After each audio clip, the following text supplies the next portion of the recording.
দর্শক, লোকসভা নির্বাচন নিয়ে কলকাতা থেকে জানাচ্ছেন সহকর্মী পরমাশিস ঘোষ রায়। পশ্চিমবঙ্গে সহ গোটা দেশের ৮টি রাজ্যে মোট ৫৭টি আসনে কিন্তু আজকের সপ্তম দফার অর্থাৎ শেষ দফার কিন্তু ভোট শেষ হচ্ছে ১ জুন ২০২৪। ফলাফল জানা যাবে আগামী ৪ জুন। ভারতবর্ষের দিল্লির মসনদে ১৮তম লোকসভা নির্বাচনের মধ্য দিয়ে কারা দিল্লির মসনদে যায়। আমি ক্যামেরা পার্সন বন্ধুকে একটু দেখাতে বলবো।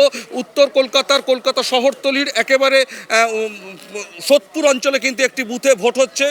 জওয়ানরা রয়েছেন, সিআরপিএফ জওয়ানরা রয়েছেন একেবারে কঠোর নিরাপত্তায়। নগদে ৫০০ টাকা বা তার বেশি পেমেন্টে পেতে পারেন ঢাকায় জমিসহ ২০ কোটি টাকার পুরস্কার। আজকের ভোটে কিন্তু গোটা পশ্চিমবঙ্গে ৯৬৭ কোম্পানি কেন্দ্রীয় বাহিনী মোতায়েন রয়েছে এবং ৩৩,০০০-এর বেশি কিন্তু পুলিশ মোতায়েন রয়েছে। সেই জায়গা থেকে আজকের ভোট কিন্তু একেবারে নজর কাড়া ভোট। আমরা দেখেছি যে এই প্রথম দফা থেকে ষষ্ঠ দফা কিন্তু ভোট পর্যন্ত কিন্তু পশ্চিমবঙ্গে কিন্তু বেশ কিছু বিক্ষিপ্ত ঘটনা ঘটেছে। সেই জায়গা থেকে দাঁড়িয়ে কিন্তু আজকে একেবারে কঠোর নিরাপত্তায় কিন্তু ভোট সম্পন্ন হচ্ছে।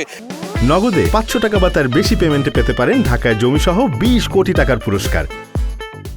ক্যামেরা পার্সন বন্ধুকে বলবো, মানুষ কিন্তু সুষ্ঠুভাবে লাইনে দাঁড়িয়ে ভোট দিচ্ছে। নিরাপত্তা কর্মীরা যেমন রয়েছে, সুষ্ঠুভাবে ভোট হচ্ছে আশা করা যাচ্ছে এবং আজকের ভোট কিন্তু কঠোর নিরাপত্তায় অনুষ্ঠিত হতে যাচ্ছে। আজকের ভোটের যেটা সবচেয়ে গুরুত্বপূর্ণ বিষয়, আজকের ভোটে কিন্তু প্রার্থী হচ্ছেন প্রধানমন্ত্রী নরেন্দ্র মোদী এবং যার বিরুদ্ধে দাঁড়িয়েছেন কংগ্রেসের অজয় রায়। অভিনেত্রী রয়েছেন কঙ্গনা রাউত এবং পাশাপাশি রয়েছেন কিন্তু অভিষেক বন্দ্যোপাধ্যায়। এবং অভিষেক বন্দ্যোপাধ্যায় যেমন আজকে প্রার্থী ডায়মন্ড হারবারের, স্বাভাবিকভাবে কিন্তু তিনি দক্ষিণ কলকাতায় আজকে ভোটদান করবেন।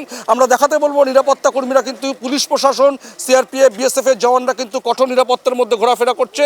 আমরা দেখতে থাকবো আজকে সারাদিনের শেষে ভোটের গতি প্রকৃতি কোন জায়গায় যায়।